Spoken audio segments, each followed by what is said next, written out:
Bom dia, crianças! Se inicia agora nossa aula de língua portuguesa.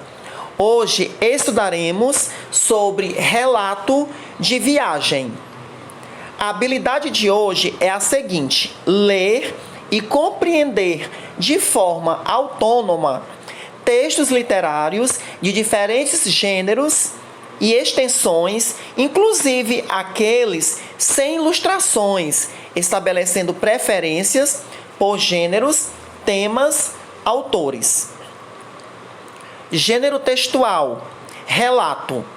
Um relato é uma narração de experiências vividas. Logo, o assunto é abordado sob o ponto de vista de quem o relata, ou seja, o narrador. Eu trouxe aqui esse relato de viagem para lermos e interpretarmos um pouco. Esse foi, sem sombra de dúvida, o melhor passeio que fizemos na viagem e talvez um dos melhores da vida. Na parada que fizemos em Skagway, sobrevoamos as geleiras de helicóptero por uns 20 minutos. Pousamos num acampamento de cachorros de neve localizado nas montanhas e fizemos um passeio de trenó puxados pelos animais. Relato de Maurício Oliveira. Então, o que Maurício Oliveira conta aqui no seu relato de viagem? Então, ele conta sobre um passeio que fez na viagem, que ele fez. Qual a opinião do autor sobre esse passeio? Então, segundo Maurício, esse passeio foi, sem sombra de dúvida, o melhor passeio que aconteceu na viagem e talvez um dos melhores da vida. Então ele deu a opinião dele sobre esse passeio, Foi um passeio especial. E como Maurício descreve esse passeio? Bem, ele diz que na parada que fizeram em Skagway, eles sobrevoaram as geleiras de helicóptero por uns 20 minutos, Depois, eles pousaram num acampamento de cachorros de neve, localizado nas montanhas, e fizeram um passeio de trenó puxado pelos animais. Então, aqui ele descreveu como aconteceu esse passeio, que segundo ele foi muito maravilhoso. Vamos agora estudar um pouco sobre algumas características de um relato de viagem. Relato de viagem. A história é contada por uma pessoa real, assim como são reais os fatos relatados. Conta-se um ou mais episódios significativos. Descrevem-se os lugares e as situações vividas. Fornecem-se indicações precisas de tempo e lugar. O autor expõe seu modo particular de ver e sentir os acontecimentos relatados. A gente viu agora há pouco no relato de Maurício, Ele deu a sua opinião, ele falou um pouco sobre esse passeio, ele disse o lugar, E disse ali o porquê que esse passeio foi especial para ele. Parte do texto é descritivo e parte do texto é narrativo. Os verbos e os pronomes usados predominantemente na primeira pessoa, Ou seja, eu. Como ele está contando experiências que ele mesmo vivenciou, então ele usa o pronome eu. Os fatos relatados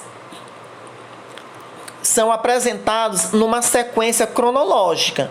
O tempo verbal, geralmente, é o pretérito perfeito do modo indicativo, ou seja, os verbos são no passado, Eu fui, eu andei e assim por diante. Presente histórico. A possibilidade do relato ser contado no tempo presente. Ele tem o efeito de realçar os acontecimentos para que o leitor tenha a impressão de estar observando o acontecimento enquanto é contado. No relato de viagem, a gente vai ver também o uso excessivo de adjetivos para registrar suas impressões sobre locais, situações, pessoas, etc. A linguagem pode variar entre formal e informal, dependendo do grau de intimidade entre quem relata e o leitor.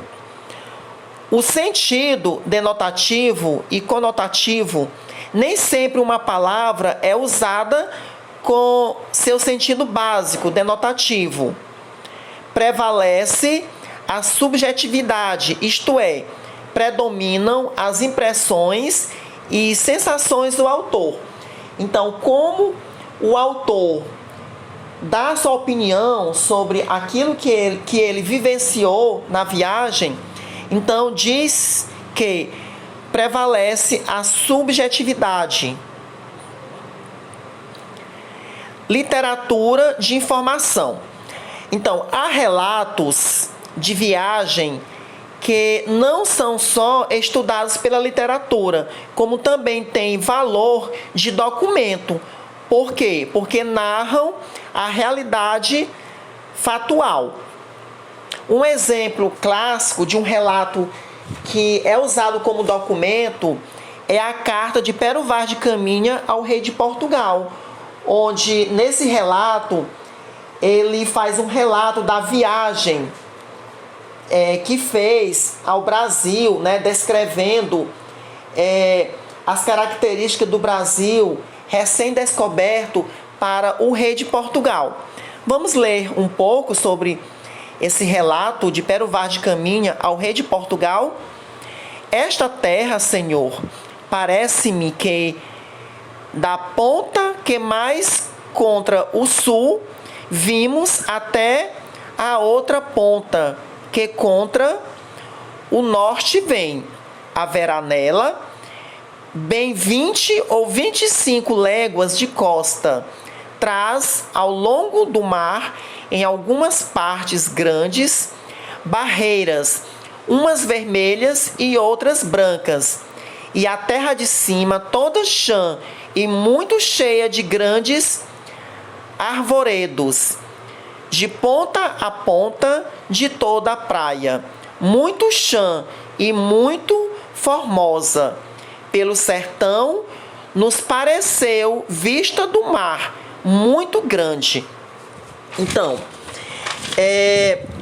esse é um relato, como eu falei agora há pouco, da viagem de Pero Vaz de Caminha, enviado ao rei de Portugal. Esse relato foi enviado para o rei de Portugal, descrevendo o Brasil ao ser descoberto.